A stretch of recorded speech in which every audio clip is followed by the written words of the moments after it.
Bienvenue à cette capsule vidéo 5. Cette capsule vidéo 5, on va travailler, elle va traiter sur les boucles while, for and if. Commençons par la boucle while. While, c'est un mot anglais qui signifie tant que. Donc la boucle while est utilisée lorsqu'on ne connaît pas le nombre de blocs à exécuter. Tant que une certaine condition, ça va continuer. Et là alors, il faut faire attention à une chose. Elle doit posséder une condition de sortie, sinon la boucle tournera jusqu'à l'infini, jusqu'à nouvel ordre. Et donc, il continuera à tourner indéfiniment. Prenons un exemple de la boucle while. Compteur, une variable, égale à 0. Qu'est-ce que j'ai fait? J'ai initialisé.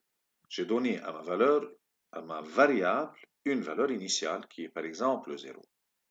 Et puis, j'ai commencé par ma boucle, ma condition. While le compteur est plus petit strictement inférieur à 8, imprimer la valeur du compteur, puis j'ai incrémenté cette valeur, compteur plus égale 1, si vous vous rappelez, cela veut dire que le compteur, la valeur de la variable maintenant, va être égale à la précédente plus 1. Alors, il va tourner, il va tourner, il va tourner en boucle jusqu'à ce que le compteur devienne égal à 7, parce que c'est strictement inférieur à 8. Et à chaque fois, il va additionner les valeurs précédentes. Et à la fin, regardez print où est écrit ici, à l'extérieur de cette boucle. Remarquez là le décalage, ce qu'on appelle en anglais indentation. Comment je l'ai obtenu? Parce que j'ai mis ici 2 points. Si je ne mets pas de 2 points, la boucle ne fonctionne pas. Chaque fois que j'ai une boucle, je mets la condition, je termine avec 2 points. Lorsque j'appuie sur la touche Enter, j'aurai un décalage automatique, indentation. Et là donc, je suis là à l'intérieur de ma boucle tant qu'il y a ce décalage. Puis à la fin, je suis sorti de la boucle. Je lui ai dit à la fin, print fin de la boucle. Exécutons, run. Regardez qu'est-ce qu'il m'a écrit. 0, print compteur, 1, 2, 3, 4, etc.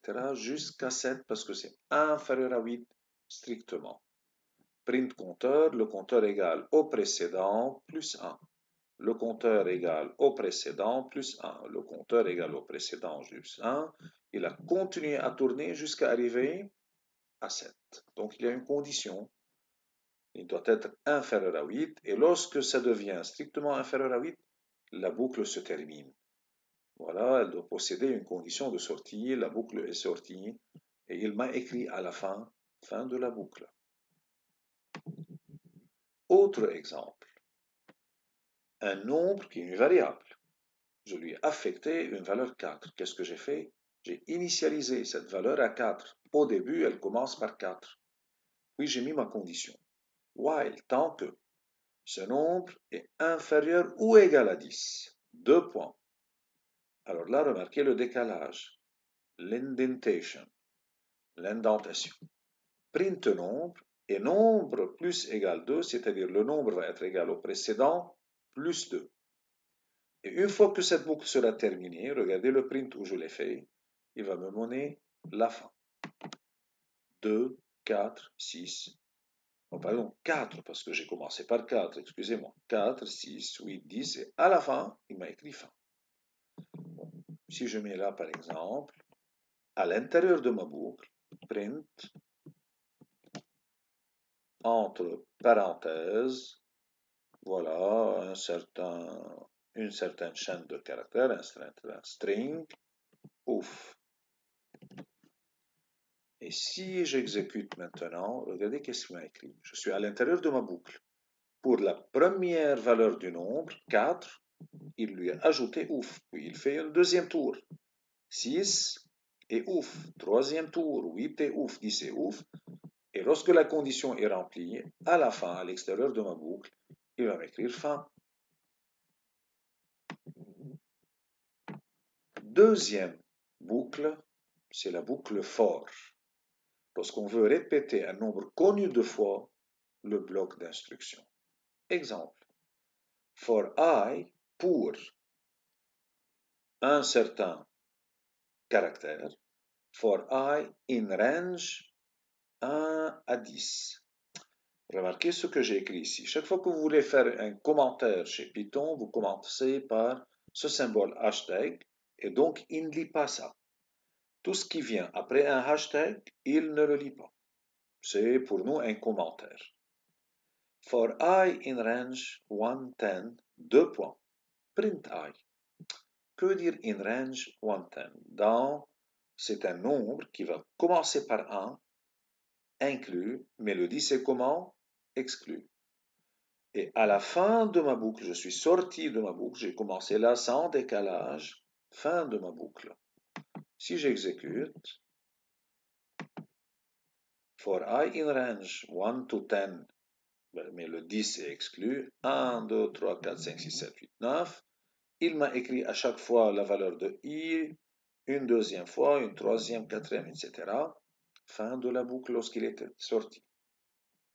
Donc, range, c'est-à-dire dans l'intervalle de 1 jusqu'à 10, mais le 10 est exclu dans l'intervalle ouvert du côté de 10. Deuxième exemple. Une liste égale accolade vide.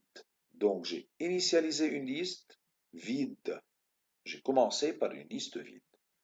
For k, un certain caractère, in range 110, list, cette liste-là, dot append to k, to times k. Append, on sait à la fin, ajoute à la fin. Qu'est-ce qu'il va ajouter à la fin? Le double de k. Donc pour k égale 1, qu'est-ce qu'il va ajouter dans cette liste? 2. Puis il fait un deuxième tour. Pour k égale à 2, il va ajouter 2 fois 2, 4. Donc elle serait remplie 2, 4, jusqu'à arriver à 9, parce que le 10 est comment? Exclu. Et à la fin, print list. Voilà, il m'a imprimé 2, 4, 6, 8. Jusqu'à 9, il est arrivé à 18. Dot append ajouté à la fin. Donc, puisque c'est dans une boucle, à chaque fois, il va m'ajouter à la fin ce 2 fois k. Encore un exemple pour cette boucle for. Considérons une somme que j'initialise avec 0. For I in range 0, 10, 2. 0 c'est le début, 10 c'est la fin, exclu. 2 est le pas.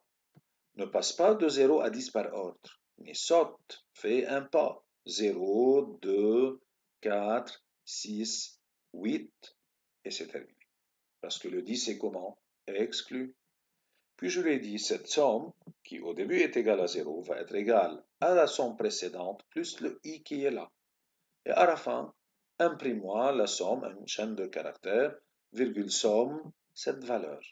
Run, il m'a donné, il a fait la somme complète, il m'a dit la somme vaut 20.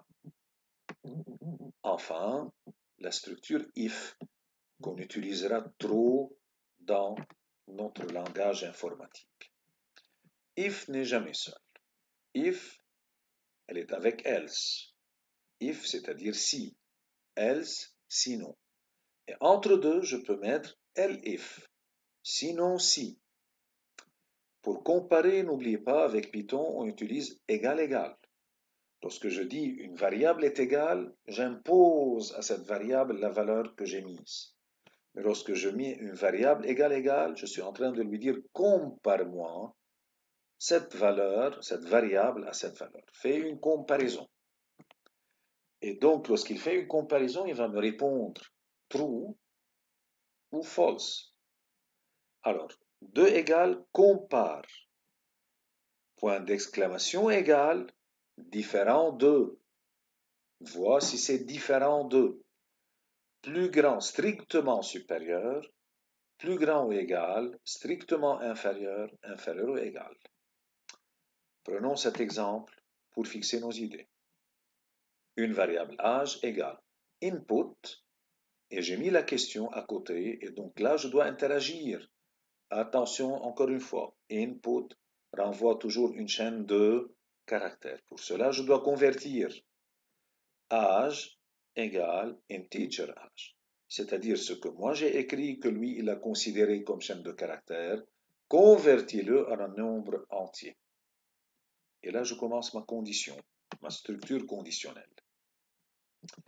If age est inférieur à 18, deux points. Regardez l'indentation, le décalage. Print, vous êtes mineur. Else, sinon, print, vous êtes majeur.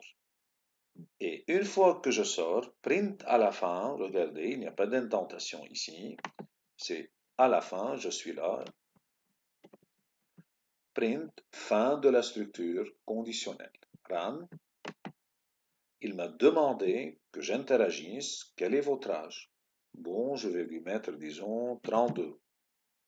Enter, vous êtes majeur parce que 32 n'est pas inférieur à 18, else, elle est supérieure, donc vous êtes majeur, et à la fin, il m'a écrit fin de structure. Je reprends encore une fois, run, quel est votre âge? 12, enter. Vous êtes mineur parce que ce que moi j'ai écrit, ce que j'ai affecté à ma variable est un nombre inférieur à 18. Donc il m'a écrit vous êtes mineur, il est sorti de cette condition et il m'a écrit ça à la fin. Un autre exemple pour terminer. Considérons une variable que j'ai nommée nombre égale input, encore interagir, choisir l'un des nombres suivants, 1 ou 2. N'oubliez pas toujours input renvoie vers des strings, une chaîne de caractères. Donc, je dois convertir. Qu'est-ce que j'ai fait? Ce que moi j'ai écrit, par exemple 2, lui, il l'a considéré comme une chaîne de caractères. Je lui ai demandé ce nombre qui est chaîne de caractères, convertis-le en float. Donc la nouvelle variable nombre va être égale à l'ancienne, mais le réel. Commençons par ma condition. If nombre égale 1. Compare-moi ce que j'ai écrit à 1. Et print, si c'est vrai, print, vous êtes le premier. Elif, sinon, si nombre est égal à 2, print, vous êtes le second. Else, parce que je peux mettre quelque chose qui n'est pas correct, qui n'est ni 1 ni 2, print erreur, essayez de nouveau. Et à la fin, il va m'écrire dans tous les cas, merci. Run. Je vais mettre 1. Enter, vous êtes le premier, merci. Il est sorti de cette structure. Reprenons. Je vais mettre 2. Enter, vous êtes le second, merci. Je vais essayer encore une fois. Run une nouvelle fois. Je vais par exemple me tromper et mettre 4.7. Enter. Erreur. Essayez de nouveau. Merci. Merci à vous. Je vous remercie pour votre attention. On se revoit dans une autre capsule. À bientôt.